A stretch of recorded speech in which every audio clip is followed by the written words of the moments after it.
안녕하세요. 저는 62세 이혜진이라고 합니다. 35년 결혼 생활 끝에 남편한테 받은 위자료가 겨우 2억 8천만 원이었습니다. 말도 안 된다고요? 시어머니 15년 간병하고 두 자녀 대학 보내고 남편 사업 미천까지 됐는데 말이에요. 이혼 서류에 도장 찍던 날 남편이 차갑게 내뱉었습니다. 당신은 이제 쓸모없어. 젊은 여자가 필요하단 말이야. 손이 떨려서 도장을 제대로 잡지 못했습니다. 귓가에서 윙윙거리는 소리가 들렸고 눈앞이 하얘졌습니다. 그런데 진짜 충격은 그 다음이었습니다. 이혼하고 딱 2달 만에 재혼 청첩장이 날아왔는데 신부가 제 30년 지기 친구 박순자더군요. 분홍 리본에 금박 글씨로 행복한 동행을 시작합니다라고 적혀 있었습니다. 진짜 충격적인 이야기는 지금부터입니다. 지금 저는 66세입니다. 그 일이 있은 지 벌써 4년이 지났네요. 지금은 강남에 있는 제 아파트에서 딸과 손주랑 함께 살고 있습니다.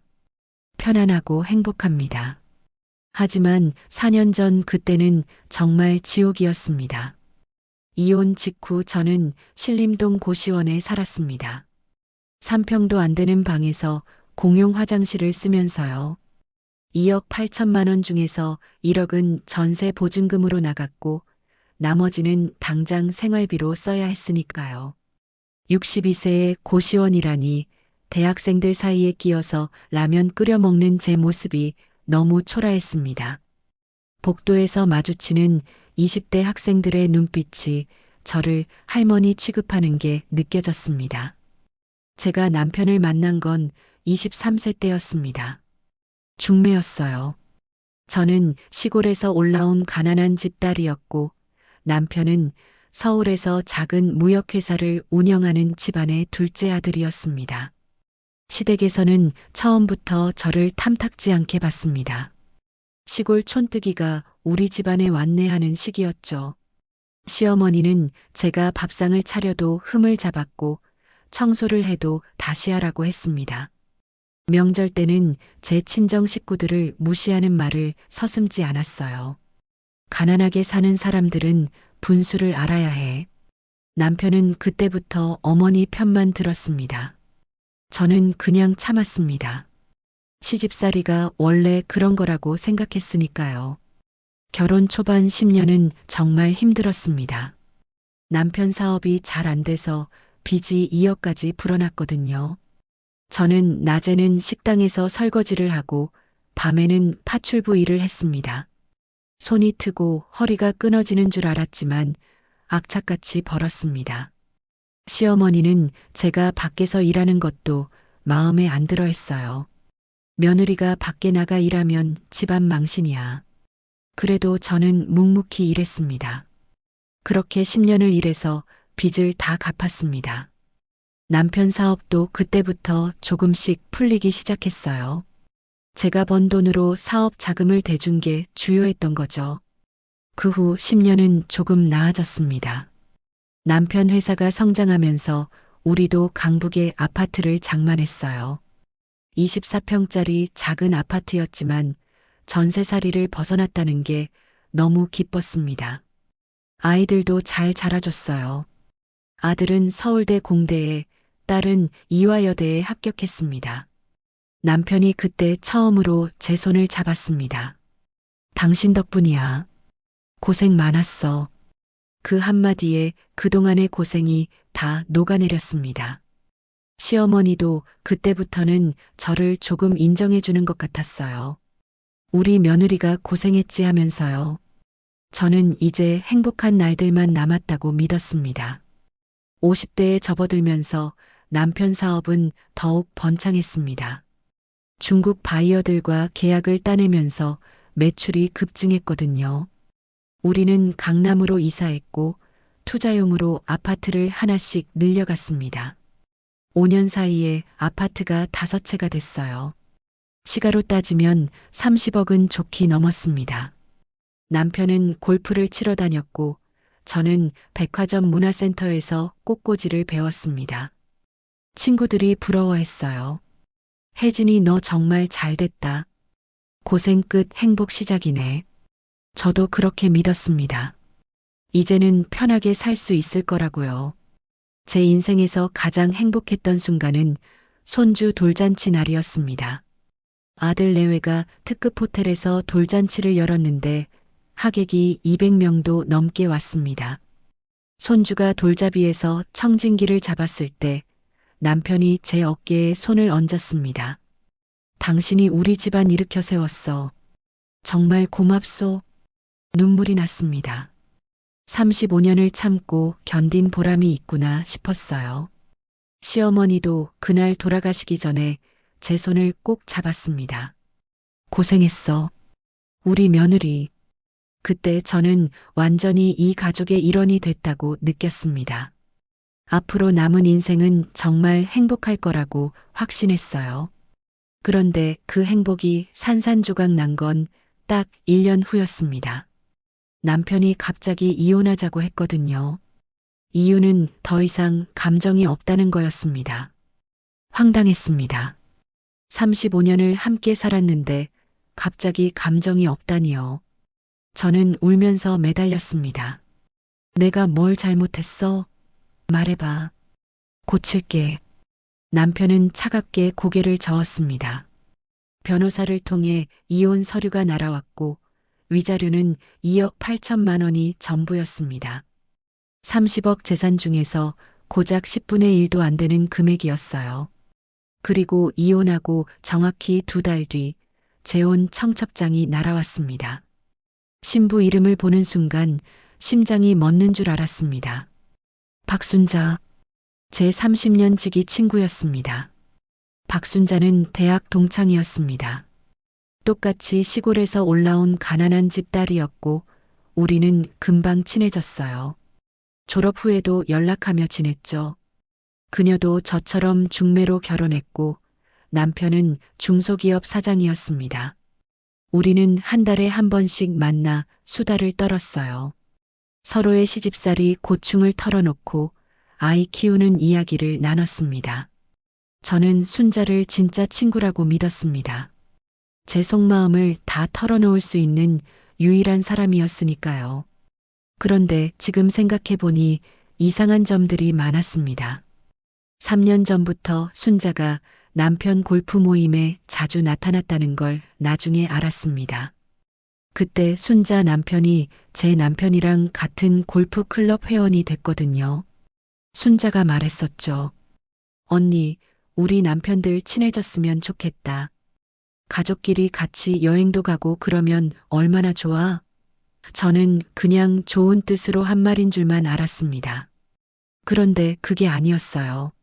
순자는 일부러 골프장 레스토랑에서 제 남편과 마주치는 걸 만들었던 겁니다. 어머 사장님, 여기서 다 뵙네요 하면서 자연스럽게 합석했다고 하더군요. 순자 남편한테 들은 얘기입니다. 처음에는 설마 했습니다. 30년 친구가 그럴 리 없다고 생각했어요. 순자가 제 남편을 노렸다는 게 믿기지 않았습니다.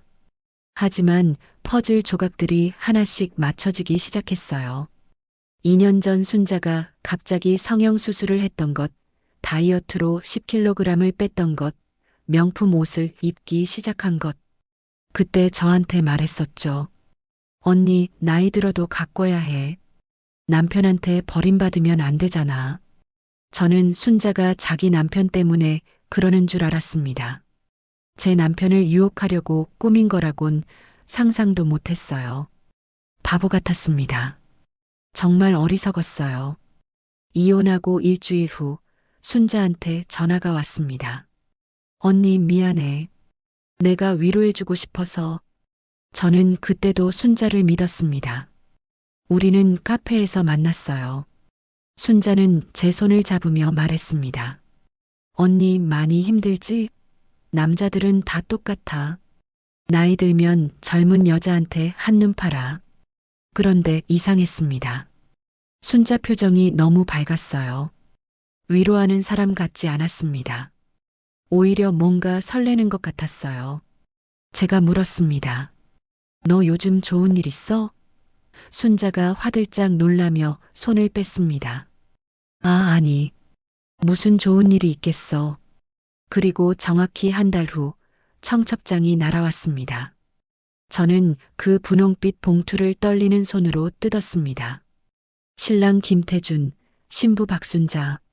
눈앞이 캄캄했습니다. 김태준은 제 남편 이름이었거든요. 가슴이 찢어지는 것 같았습니다. 숨을 쉴 수가 없었어요. 바닥에 주저앉아서 한참을 울었습니다. 30년 친구가, 제 모든 고민을 들어주던 그 친구가 제 남편을 가로챘다는 게 도저히 믿기지 않았습니다. 청첩장 뒷면에는 메모가 적혀 있었어요. 언니 미안해. 하지만 사랑은 어쩔 수 없더라. 축복해줘. 저는 그 청첩장을 찢어버렸습니다. 하지만 분노는 가라앉지 않았어요. 저는 며칠 동안 아무것도 못했습니다.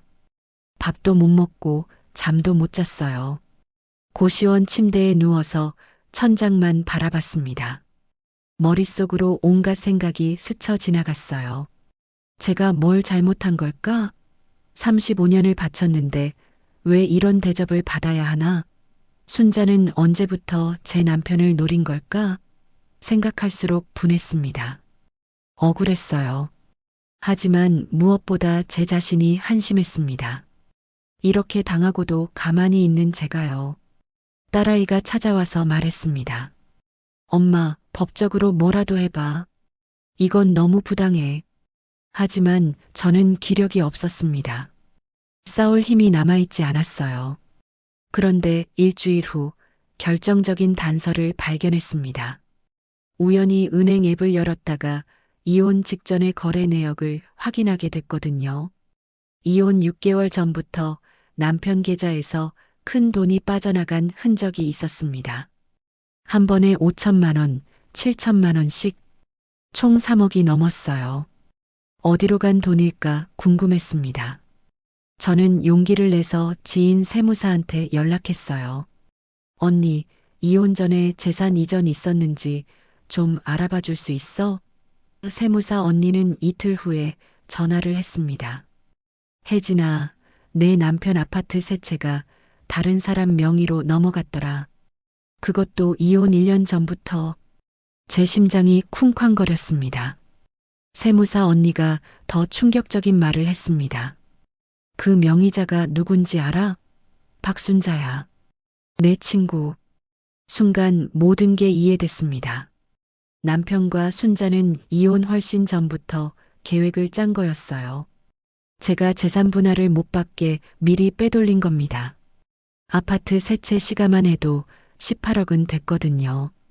저는 그 사실을 알고 너무 분해서 소리를 질렀습니다.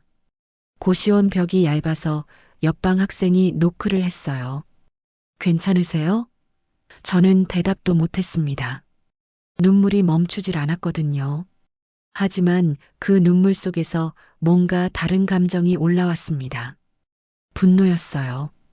이대로 당하고만 있을 수 없다는 생각이 들었습니다. 여러분이라면 이 상황에서 어떻게 하시겠어요? 그냥 참고 살 수 있으시겠습니까? 다음 날 아침, 저는 구청 민원실로 갔습니다. 떨리는 손으로 등기부등본 발급 신청서를 작성했어요. 우리 부부 명의로 있던 아파트 5채 전부를 조회했습니다. 수수료로 5만 원을 냈습니다. 30분 후 받은 서류를 보는 순간 저는 그 자리에서 주저앉을 뻔했어요. 아파트 5채 중 4채가 박순자 명의로 바뀌어 있었습니다. 강남 아파트 2채, 목동 아파트 1채, 분당 아파트 1채. 이전 날짜를 보니 이혼 2년 전부터 하나씩 옮겨놨더군요. 가장 최근 거는 이혼 3개월 전이었습니다. 철저하게 계획한 거였어요. 제 손이 부들부들 떨렸습니다. 등기부등본을 들고 집으로 돌아오는데 다리에 힘이 풀렸습니다. 지하철에서 자리에 앉았는데도 계속 어지러웠어요. 18억짜리 아파트를 통째로 빼돌렸다는 게 믿기지 않았습니다. 저는 바보처럼 2억 8천만 원에 도장 찍었던 거예요. 제가 35년 동안 일군 재산인데 말이죠. 고시원에 도착해서 침대에 누웠습니다. 천장에 금이 가 있는 게 보였어요. 마치 제 인생 같았습니다. 금이 가고 무너지고 산산조각 나는 것 같았습니다. 하지만 저는 이제 더 이상 울지 않았습니다. 대신 계획을 세우기 시작했어요. 그날 밤 세무사 언니한테 다시 전화를 걸었습니다. 언니, 회사 명의는 어떻게 됐어? 남편 회사 지분 말이야. 세무사 언니가 한숨을 쉬었습니다. 그것도 조사해 봤는데 50% 지분이 역시 박순자 명의로 넘어갔더라. 이혼 1년 전에. 저는 전화기를 꽉 쥐었습니다. 회사 지분까지요. 남편 회사는 연 매출 100억이 넘는 중견기업이었습니다. 지분 50%면 시가로 최소 15억은 되는 거예요. 합치면 30억이 넘는 재산을 몽땅 빼돌린 겁니다. 혜진아, 이건 명백한 사기야. 변호사 상담 받아봐. 세무사 언니의 목소리가 떨렸습니다. 저는 다음 날 바로 법률구조공단을 찾아갔습니다. 무료 상담이 가능하다는 얘기를 들었거든요. 60대 중반쯤 돼 보이는 여성 변호사가 제 이야기를 들었습니다. 등기부등본과 통장 거래 내역을 보여드렸어요.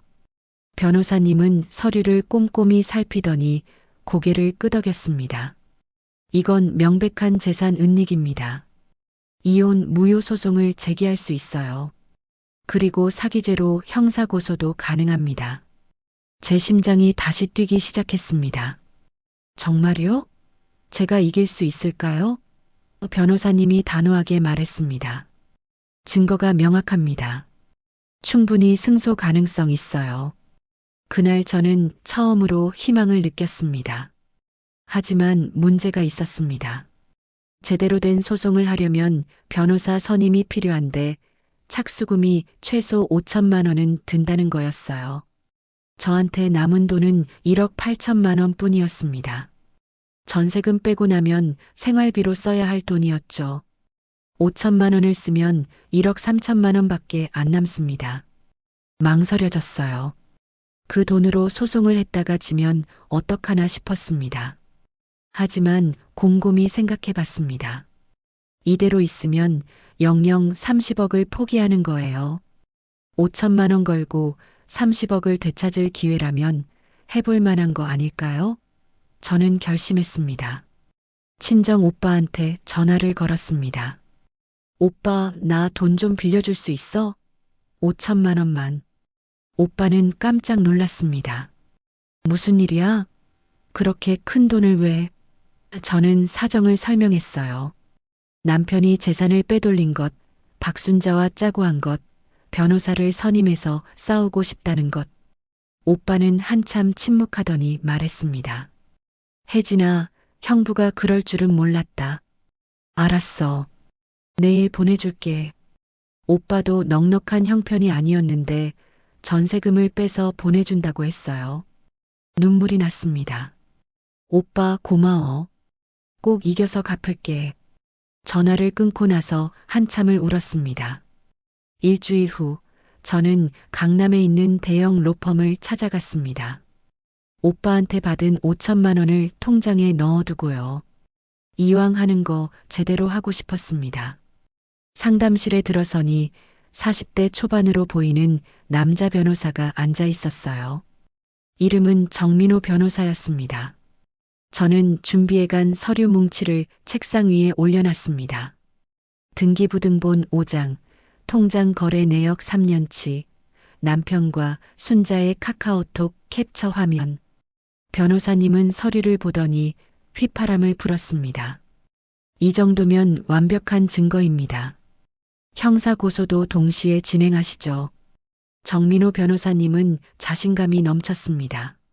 사모님, 이건 100% 이길 수 있는 사건입니다. 재산 은닉, 사전 간통, 사기죄까지 다 성립돼요.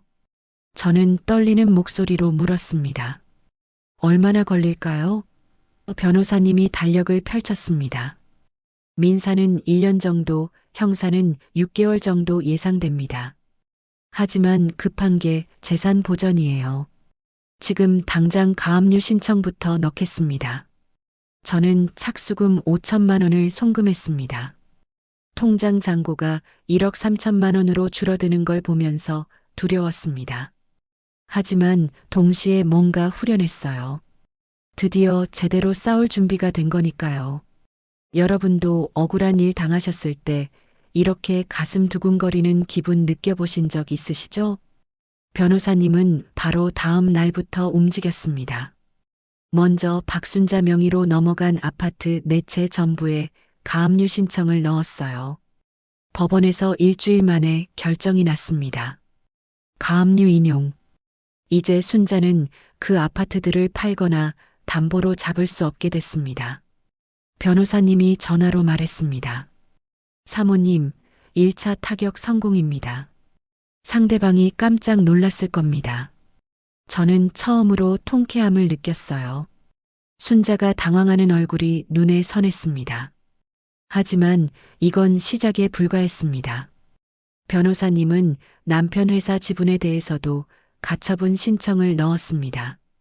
박순자 명의로 넘어간 50% 지분의 처분을 금지하는 거였어요. 이것도 법원에서 받아들여졌습니다. 그리고 이혼 무효 소송을 정식으로 제기했습니다. 소장에는 이렇게 적혀 있었어요. 피고는 원고와 이혼하기 2년 전부터 제3자 박순자와 부적절한 관계를 유지하며 부부 공동 재산 30억 원 상당을 박순자 명의로 이전하여 원고의 정당한 재산 분할 청구권을 침해했다. 이는 민법상 사기에 해당하며 이혼은 무효다. 소장을 읽으면서 가슴이 뻥 뚫리는 것 같았습니다. 그리고 제가 직접 나선 부분도 있었습니다. 증거를 더 모으는 거였어요. 저는 남편 회사에 다니는 격리 직원을 만났습니다. 제가 예전에 잘 챙겨줬던 아주머니였거든요. 이모, 저 좀 도와주실 수 있으세요? 격리 아주머니는 제 사정을 듣더니 고개를 끄덕였습니다. 사모님, 사장님이 너무 심하셨어요. 다들 그렇게 생각해요. 아주머니는 몰래 자료를 복사해 줬습니다. 회사 돈 8억이 박순자 계좌로 송금된 증거였어요. 명목은 컨설팅 비용이었지만 실제로는 박순자가 회사 일을 한 적이 없었습니다. 횡령이나 마찬가지였죠.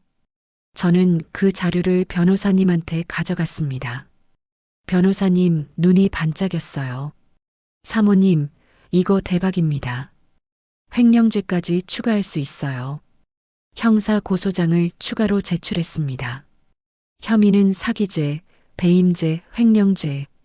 며칠 후 검찰에서 남편과 박순자를 소환했다는 연락이 왔습니다. 변호사님이 웃으며 말했습니다. 이제 두 사람이 잠을 못 잘 겁니다. 형사사건은 집행유예만 나와도 사회적으로 매장되거든요. 저는 고개를 끄덕였습니다. 이제야 제대로 된 싸움이 시작된 거예요. 증거를 모으면서 과거의 기억들이 새롭게 해석됐습니다. 2년 전 남편이 갑자기 박순자를 집으로 초대했던 일이 떠올랐어요. 여보, 오늘 순자 씨랑 순자 남편 저녁 초대했어. 그때 저는 기뻤습니다. 남편이 제 친구를 챙겨준다고 생각했거든요. 저녁 식사 내내 남편과 순자가 눈빛을 주고받던 게 이제야 보였습니다. 순자가 남편한테 사장님 정말 멋지세요라고 했을 때 남편이 씩 웃었던 것도요. 저는 그냥 사교적인 대화라고만 생각했었어요. 너무 순진했습니다. 더 소름 끼치는 기억도 있었습니다. 1년 전 순자가 저한테 물었던 말이 떠올랐어요. 언니, 혹시 남편이랑 재산 분할 같은 거 합의해 놨어? 저는 웃으며 대답했습니다. 무슨 소리야? 우리 이혼 같은 거 안 해. 순자가 다시 물었습니다. 그래도 혹시 모르잖아. 요즘 남자들 바람 피우는 거 흔하던데. 저는 화를 냈어요. 우리 남편은 안 그래. 그런 말 하지 마. 순자는 미안하다며 화제를 돌렸습니다. 이제 보니 순자는 제가 법적 대비를 안 했는지 떠보고 있었던 거예요. 치밀하게 계획한 거였습니다. 가장 배신감이 컸던 건 따로 있었습니다. 이혼 직전 제가 가장 힘들 때 순자가 했던 말들이었어요. 언니, 너무 슬퍼하지 마. 남자는 원래 다 그래. 언니는 앞으로 혼자서도 잘 살 수 있어. 재산 많이 받아서 편하게 살아. 순자는 제가 재산을 못 받게 만들어 놓고 제 앞에서는 위로하는 척 했던 겁니다. 그때 저는 순자 손을 꼭 잡고 울었어요. 너라도 있어서 다행이야. 순자는 제 등을 토닥이며 말했습니다. 언니, 나는 항상 언니 편이야. 거짓말이었습니다. 전부 다 거짓말이었어요. 증거를 정리하면서 저는 점점 확신했습니다. 이 싸움은 제가 이길 거라고요. 변호사님도 같은 말을 했습니다. 사모님, 이 정도 증거면 판사님도 분노하실 겁니다. 악질적인 사기 행각이거든요. 저는 매일 밤 서류를 정리했습니다. 남편과 순자의 통화 기록, 계좌 이체 내역, 부동산 등기부, 모든 걸 시간순으로 정리해서 연표를 만들었어요. 2년 전부터 어떻게 치밀하게 계획했는지 한눈에 보이게요. 그 연표를 보면서 저는 다짐했습니다. 반드시 복수하겠다고, 제 것을 되찾겠다고. 여러분도 이런 억울한 상황이라면 끝까지 싸우시겠죠? 그리고 결정적인 순간이 왔습니다. 검찰에서 연락이 온 거예요. 이혜진 씨, 피의자 김태준과 박순자의 휴대폰을 압수수색했습니다. 카카오톡 대화 내역이 복구됐는데 한번 오셔서 확인하시겠습니까? 저는 당장 검찰청으로 달려갔습니다. 검사님이 태블릿 PC를 건네주었어요. 화면에 떠오른 대화 내역을 보는 순간 온몸에 소름이 돋았습니다.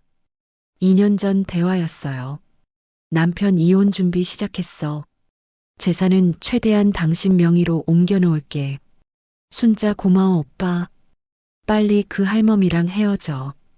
기다리기 힘들어. 할멈이라니. 저를 할멈이라고 불렀습니다. 대화는 계속됐습니다. 남편 아파트 내 채 명의 이전 완료. 회사 지분도 다음 달에 넘길게. 순자 오빠 최고야. 이혼하면 우리 몰디브 가자. 신혼여행 남편 그래. 30년 묵은 짐 버리고 새 출발하자. 30년 묵은 짐.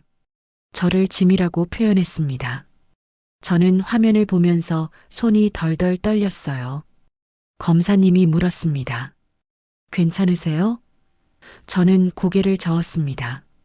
괜찮을 리가 없었죠. 하지만 동시에 이상한 감정이 들었습니다. 이제 완벽한 증거가 생긴 거예요. 이 대화 내역이면 재판에서 100% 이길 수 있었습니다. 집으로 돌아오는 길에 저는 이상하게도 웃음이 나왔습니다.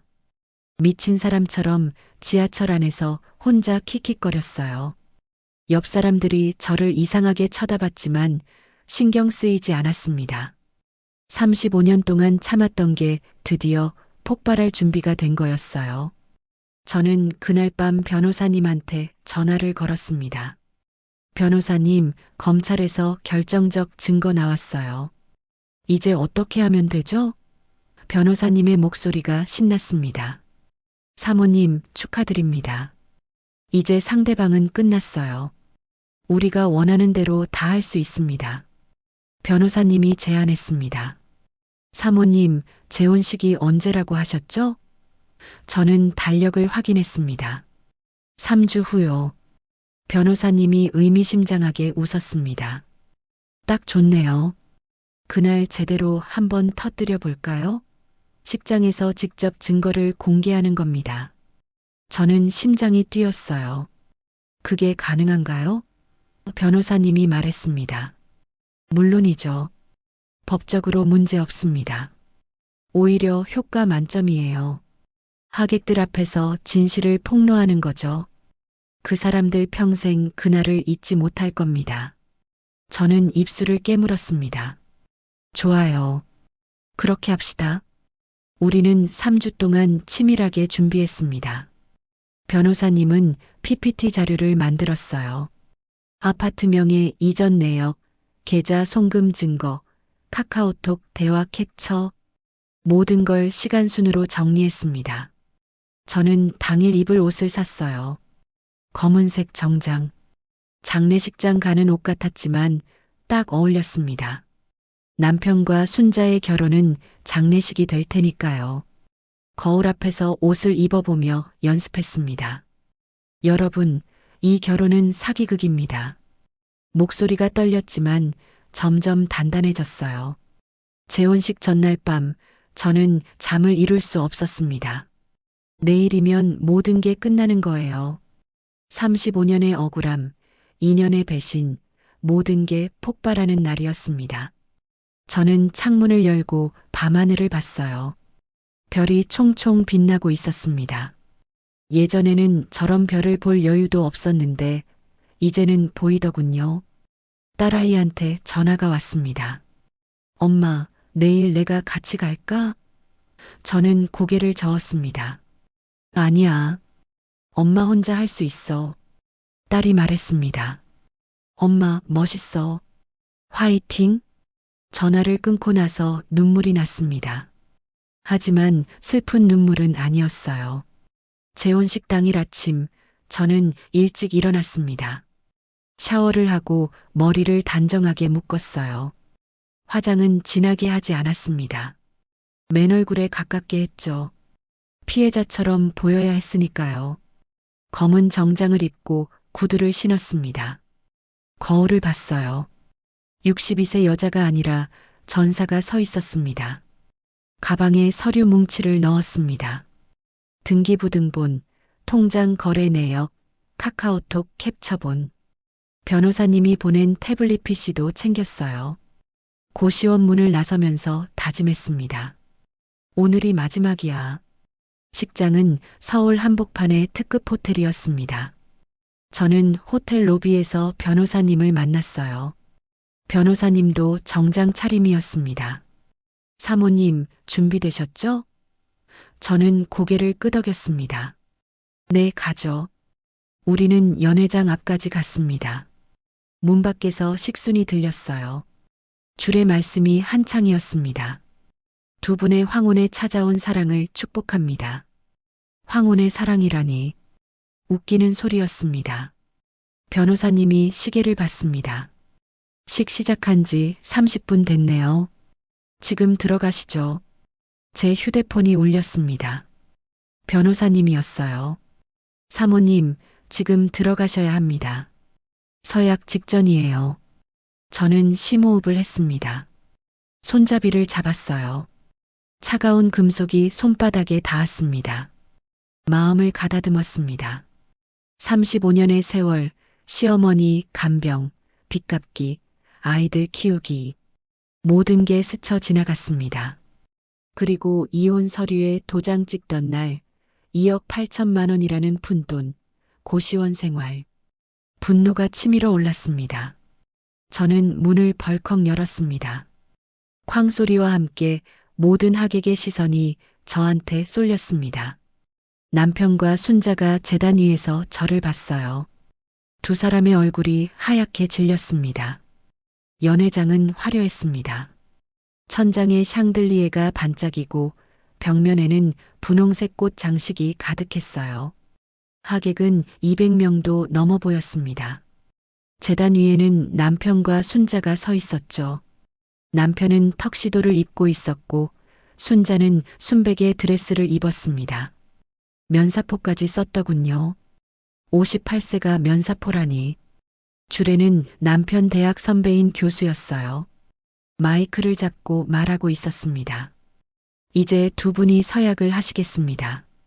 신랑 김태준 씨, 신부 박순자 씨를 평생 사랑하고 아끼시겠습니까? 남편이 입을 열려는 순간이었습니다. 제가 큰 소리로 외쳤어요. 이 결혼은 무효입니다. 순간 연회장이 조용해졌습니다. 200명의 시선이 일제히 저한테 쏠렸어요. 웅성거리는 소리가 들렸습니다. 저 사람 누구야? 왜 저래? 저는 중앙 통로를 걸어 올라갔습니다. 구두 소리가 딱딱 울렸어요. 남편이 계단에서 외쳤습니다. 당신 여기 왜 온 거야? 목소리가 떨리고 있었습니다. 순자는 제 얼굴을 보더니 뒤로 휘청거렸어요.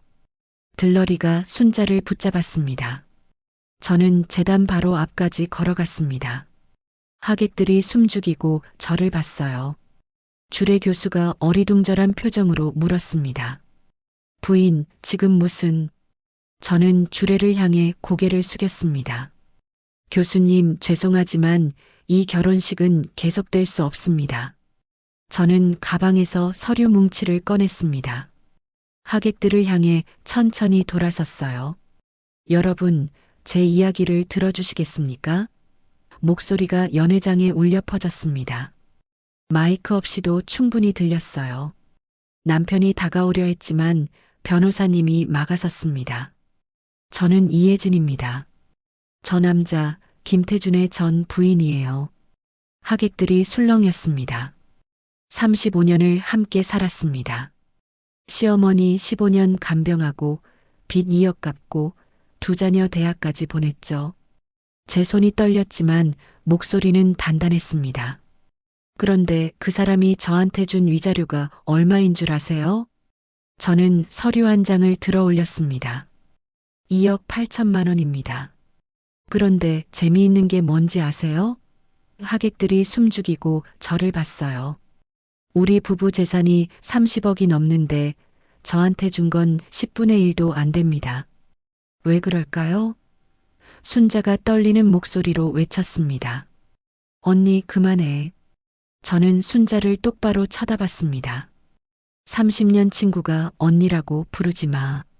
넌 이제 남이야. 그리고 하객들을 다시 봤어요. 재산이 어디로 갔는지 알려드릴까요? 바로 저 여자한테 갔습니다. 손가락으로 순자를 가리켰습니다. 저는 등기부등본을 하나씩 들어 올렸습니다. 강남 아파트 2채, 시가 12억. 목동 아파트 1채, 시가 4억.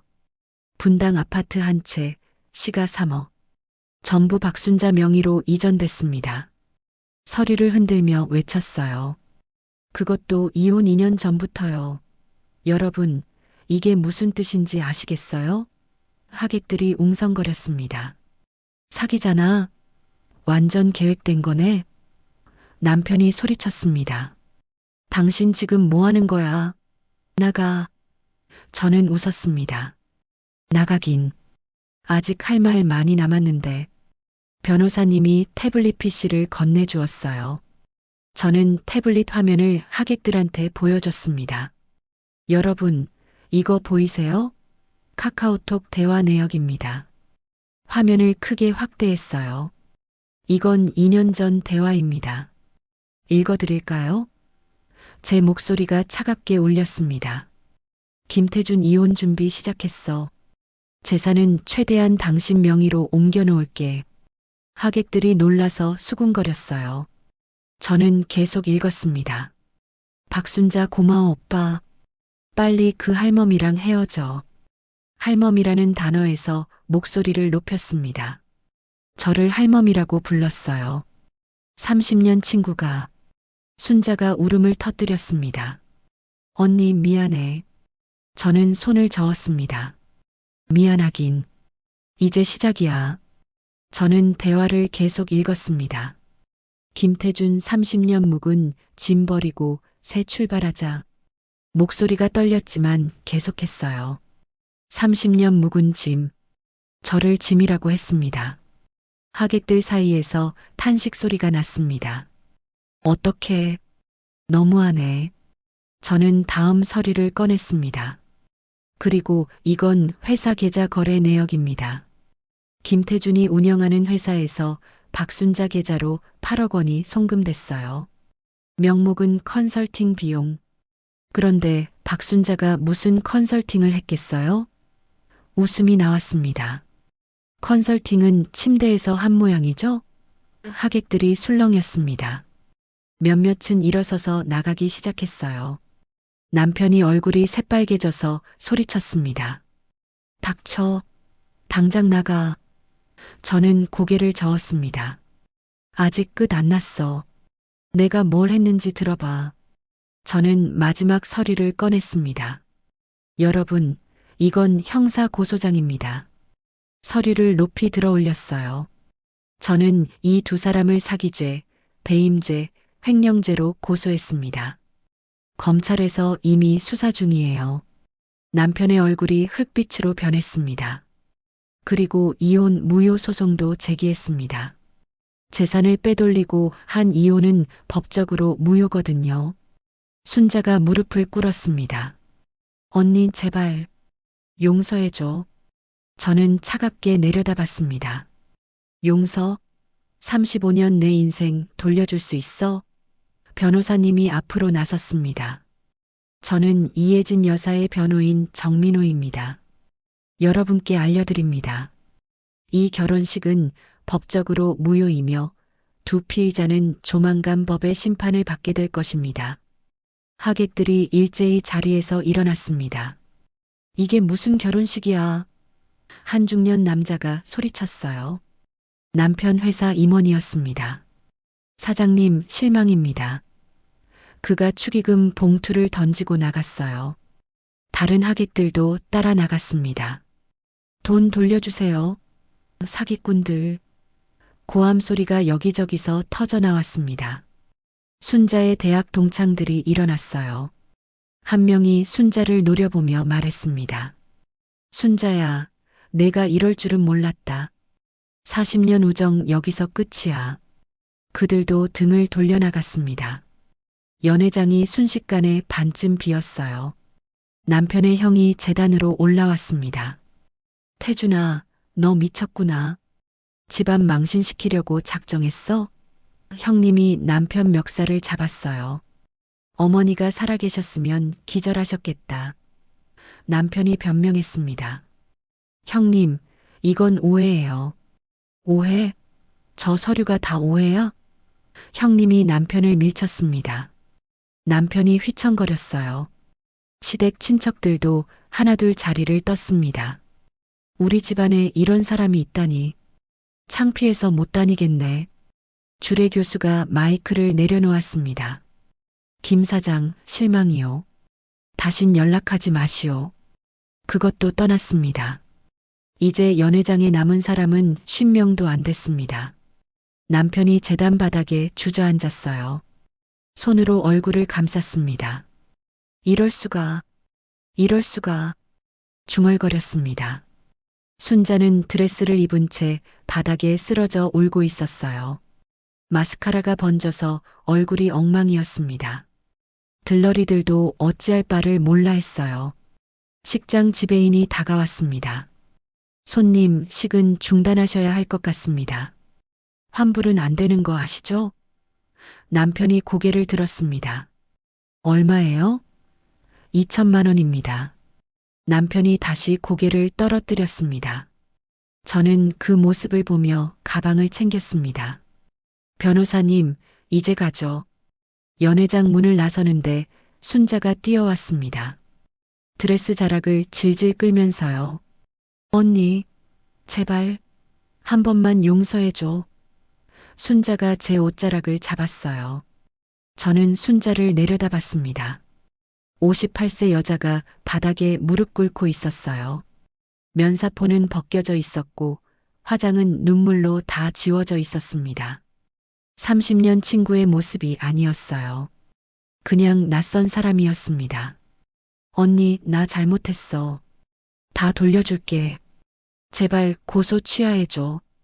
저는 순자의 손을 뿌리쳤습니다. 늦었어. 법정에서 보자.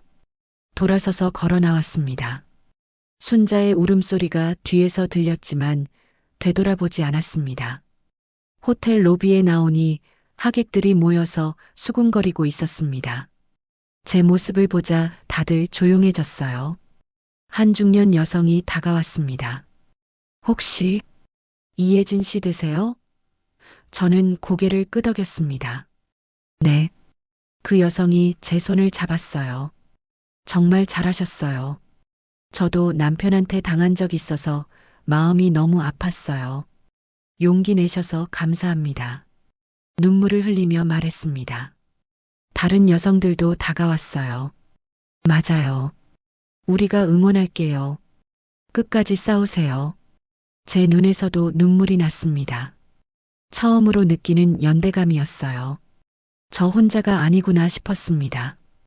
그날 저녁 남편한테서 전화가 50통 넘게 왔습니다. 문자도 100통 넘게 왔어요. 제발 만나자. 용서해달라. 고소만 취하해달라. 저는 한 통도 받지 않았습니다. 대신 변호사님한테 연락했어요. 변호사님, 상대 측에서 연락 오나요? 변호사님이 웃었습니다. 미친 듯이 오고 있습니다. 합의하자고요. 근데 사모님 생각은 어떠세요? 저는 단호하게 말했습니다. 합의 없습니다. 끝까지 갑니다. 변호사님이 만족스러워했어요. 알겠습니다. 그럼 내일부터 재산가압류 집행 들어갑니다. 아파트 전부 팔지 못하게 막을 거예요. 그날 밤 SNS가 난리였습니다. 누군가 결혼식 현장을 촬영해서 올렸더군요. 제목은 재벌 사기 결혼식 현장. 조회수가 100만을 넘었어요. 댓글이 수천 개 달렸습니다. 사이다다. 전처 진짜 멋있다. 남편 인생 끝났네. 30년 친구라니. 소름. 남편이 운영하던 회사 홈페이지에도 항의 글이 쏟아졌어요. 이런 사장 밑에서 못 일하겠다. 사기꾼 회사. 다음 날 아침 뉴스에도 나왔습니다. 결혼식 장서 전처 폭로. 30억 재산 사기 의혹. 남편과 순자의 얼굴은 모자이크 처리됐지만 아는 사람은 다 알았을 거예요. 저는 뉴스를 보며 커피를 홀짝였습니다. 이제 시작이구나 싶었어요. 일주일 후 변호사님한테 연락이 왔습니다. 사모님, 큰일 났습니다. 저는 깜짝 놀랐어요. 무슨 일이에요? 변호사님이 말했습니다. 아니, 좋은 큰일이에요. 상대 측 변호사가 전액 합의하겠다고 연락 왔습니다. 저는 귀를 의심했습니다. 전액이요? 네. 아파트 4채 전부 반환하고 회사 지분도 돌려주고 위자료 10억 추가로 주겠답니다. 저는 숨이 막혔어요. 그럼 총 40억이 넘는 금액이었습니다. 조건이 뭐예요? 형사 고소 취하입니다. 저는 한참 생각했습니다. 변호사님이 조언했습니다. 사모님, 솔직히 형사는 집행유예 나올 가능성이 높습니다. 실형은 어려워요. 그런데 민사로 40억 받으시면 완전 승리 아니겠어요? 맞는 말이었습니다. 제가 원한 건 복수도 있지만 제 돈을 되찾는 것이기도 했으니까요. 알겠습니다. 합의하죠. 대신 조건이 있어요. 말씀하세요. 합의금을 일주일 안에 전액 현금으로 받고 싶어요. 그리고 합의서에 사과문을 넣어주세요. 두 사람이 직접 사인한. 변호사님이 웃었습니다. 사모님 진짜 멋지시네요. 그렇게 하겠습니다. 사흘 후 변호사 사무실에서 합의가 성사됐습니다. 남편과 순자가 왔어요. 두 사람 다 완전히 달라져 있었습니다. 남편은 수염을 기르고 있었고 순자는 화장기 없이 초췌했어요. 저는 그들을 차갑게 쳐다봤습니다. 남편이 먼저 입을 열었습니다. 여보, 아니 혜진 씨, 정말 미안하오. 저는 대답하지 않았습니다. 순자가 울먹였어요. 언니, 나 정말 잘못했어. 평생 후회하며 살게. 저는 비웃었습니다. 후회는 내가 알아서 해. 나는 상관없어. 변호사님이 합의서를 꺼냈습니다. 자, 여기 서명하시죠. 합의서에는 이렇게 적혀 있었습니다. 우리 김태준, 박순자는 이혜진 여사에게 사기 행각으로 재산상 피해를 입힌 것을 진심으로 사죄합니다. 아파트 4채 강남 2채, 목동 1채, 분당 1채 전부를 원소유주에게 반환하며 회사 지분 50%도 동일하게 반환합니다. 추가로 정신적 피해에 대한 위자료 10억 원을 현금으로 지급합니다. 총 합의 금액은 약 40억 원에 달하며 이를 일주일 내 전액 지급할 것을 약속합니다. 남편이 펜을 들었어요. 손이 떨리고 있었습니다. 사인하는 순간 한숨을 내쉬었어요. 순자도 울면서 사인했습니다. 일주일 후 제 통장에 10억이 입금됐습니다. 아파트 등기도 제 명의로 넘어왔어요. 회사 지분 증서도 돌려받았습니다. 저는 통장을 보며 믿기지 않았습니다. 석 달 전만 해도 고시원에서 라면 먹던 제가 지금은 40억대 자산가가 된 거예요. 변호사님이 축하 전화를 했습니다. 사모님, 정말 축하드립니다. 완벽한 승리세요. 저는 웃었습니다. 변호사님 덕분입니다. 정말 감사해요. 성공 보수 5억을 송금했습니다. 변호사님은 그럴 자격이 있었으니까요. 한 달 후 남편 소식을 들었습니다. 회사 이사회에서 쫓겨났다고 하더군요. 재산을 다 토해내느라 회사 운영 자금도 뺐었고 결국 경영권을 빼앗긴 거였어요. 저한테 받았던 지분으로 새 대주주가 들어왔다고 했습니다. 남편은 이제 평직원 신세였어요. 65세의 월급쟁이로 전락한 겁니다. 지인이 말해줬습니다. 혜진아, 내 전 남편 요즘 원룸에서 혼자 산대. 완전 폐인 됐다더라. 저는 별 감정이 없었습니다. 그냥 그런가 보다 싶었어요. 박순자는 더 비참했습니다. 남편이 이혼 소송을 제기했다고 하더군요. 순자가 재산을 다 날려버렸으니까요. 순자는 자기 명의 재산이 하나도 없는 빈털터리가 됐어요. 아이들도 연락을 끊었답니다. 엄마가 무슨 짓을 한 거예요? 라며요. 순자는 서울을 떠나 지방으로 내려갔다고 들었습니다. 어느 작은 도시에서 식당 종업원으로 일한다더군요. 60 가까운 나이에 설거지를 하고 있다니. 제가 35년 전에 했던 일을 순자가 지금 하고 있는 거였어요. 아이러니했습니다. 3개월 후 남편과 순자가 결별했다는 소문을 들었습니다. 서로 원망만 하다가 헤어졌다고 해요. 내가 재산을 다 날렸잖아. 당신이 잘못 계획한 거잖아. 싸우다가 끝이 났답니다. 남편은 지금 혼자 원룸에서 살고 있어요. 술을 많이 마신다더군요. 동네 슈퍼 앞에서 취해 있는 모습이 목격됐다고 했습니다. 순자는 연락이 두절됐어요. 아무도 그녀가 어디 있는지 모릅니다. SNS 계정도 다 삭제했고 전화번호도 바꿨대요. 저는 그 소식을 들으면서 이상하게 마음이 편했습니다. 제가 바랐던 결말이었으니까요. 자업자득이었습니다. 저는 그들에게 동정을 느끼지 않았습니다. 가끔 누군가 물어봤어요. 그래도 35년 함께 산 사람인데 조금은 안쓰럽지 않아? 저는 고개를 저었습니다. 전혀요. 그 사람들이 저한테 했던 짓을 생각하면 이 정도는 약한 겁니다. 2억 8천만 원 쥐어주고 쫓아내면서 쓸모없다고 했던 말 30년 친구가 저를 할멈이라고 불렀던 카톡, 제 인생을 30년 묵은 짐이라고 표현했던 것들, 그 모든 게 선명하게 기억났습니다. 아니, 안쓰럽지 않았어요. 오히려 속이 시원했습니다. 제가 당한 만큼 당한 거니까요. 공평한 거였습니다. 합의금을 받고 저는 새 삶을 시작했습니다. 가장 먼저 한 일은 강남에 아파트를 사는 거였어요. 24평짜리 깔끔한 아파트. 고시원에서 이사하던 날 이삿짐이라고 해봤자 큰 가방 2개가 전부였지만 기분은 날아갈 것 같았습니다. 새 아파트 거실에 서서 창밖을 봤어요. 한강이 보였습니다. 제 집에서 한강을 보다니 62세에 처음으로 제 이름으로 된 집을 가진 거였어요. 딸아이가 이사 축하 선물로 소파를 사줬습니다. 엄마, 정말 자랑스러워. 딸의 말에 눈물이 났습니다. 딸아이와 손주가 저한테 왔습니다. 딸의 남편이 해외 발령을 받았거든요. 2년 동안 나가 있어야 했어요. 딸이 조심스럽게 물었습니다. 엄마, 우리 지우 손주 좀 봐줄 수 있어? 데리고 가기는 너무 어린 것 같아서. 저는 당연하다고 했어요.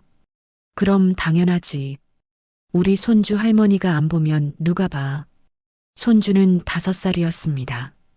매일 아침 손주를 유치원에 데려다 주고 오후에 데리러 갔어요. 손주와 함께 공원을 산책하고 그림책을 읽어줬습니다.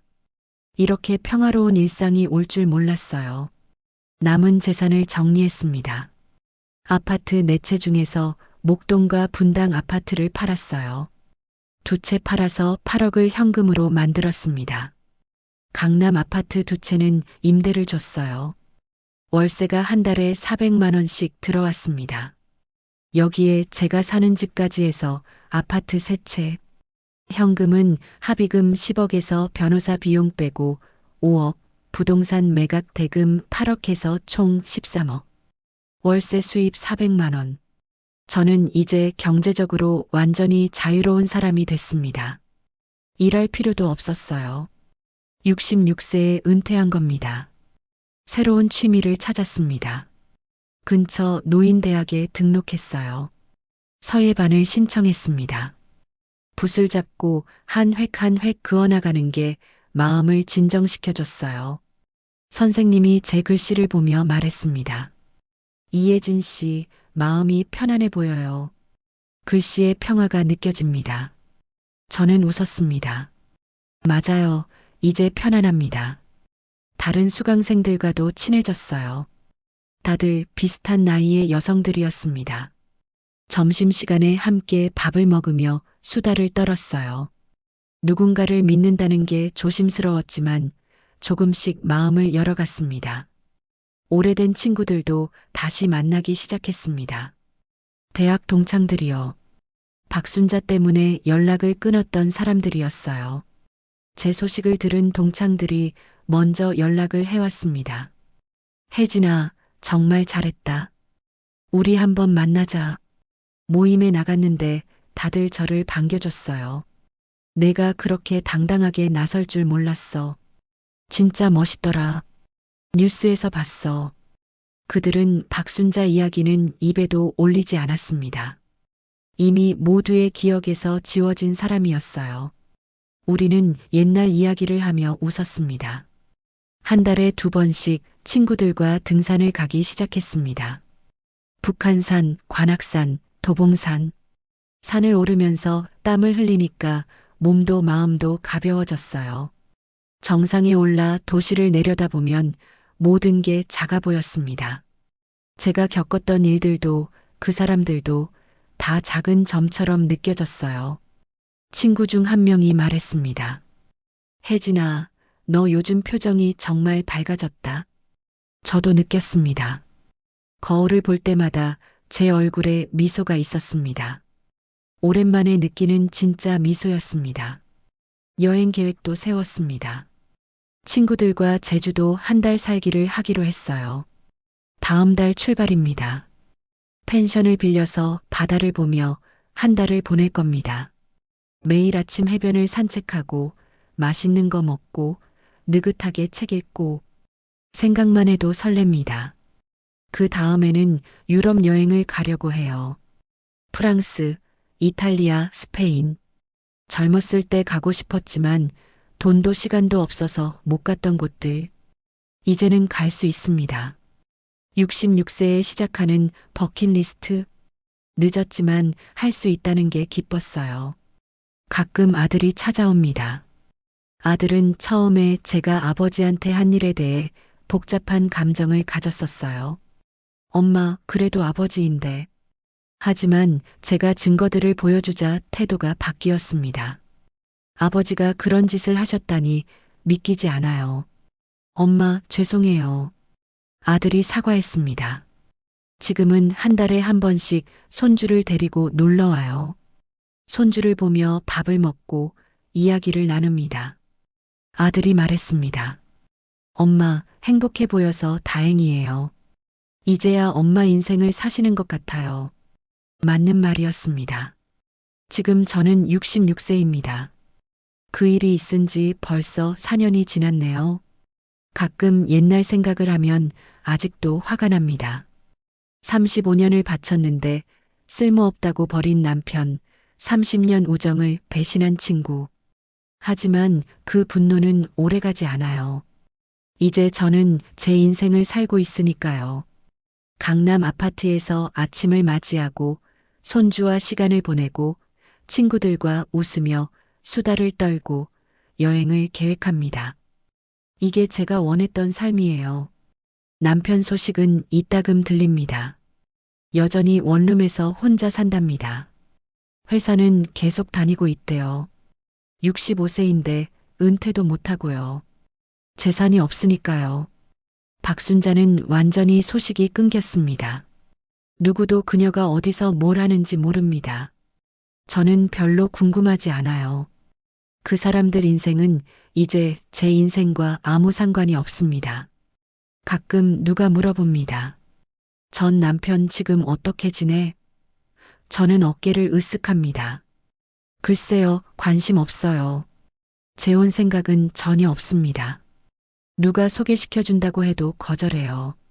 한 번으로 충분합니다. 남자 없이도 저는 충분히 행복하거든요. 오히려 지금이 제 인생에서 가장 자유로운 시기예요. 아무한테도 눈치 보지 않고 제가 원하는 대로 살 수 있습니다. 아침에 늦게 일어나도 되고 하루 종일 드라마를 봐도 됩니다. 친구들과 갑자기 여행을 가도 되고 손주하고만 시간을 보내도 됩니다. 이 자유가 너무 좋아요. 66세에 얻은 진짜 자유입니다. 여러분께 하고 싶은 말이 있습니다. 억울한 일 당하셨다면 참지 마세요. 저는 35년을 참았지만 마지막 순간에 일어섰습니다. 늦었지만 일어섰어요. 그리고 제 것을 되찾았습니다. 나이는 상관없어요. 62세에도 싸울 수 있습니다. 증거를 모으고 법의 도움을 받으면 됩니다. 혼자가 아니에요. 세상에는 여러분을 응원하는 사람들이 많습니다. 당당하게 나서세요. 여러분이 받아야 할 것을 찾아가세요. 그게 진짜 용기입니다. 저는 지금 행복합니다. 제 것을 되찾았고 제 인생을 살고 있으니까요. 여러분도 할 수 있습니다. 댓글로 여러분의 경험담 들려주세요. 우리는 혼자가 아닙니다.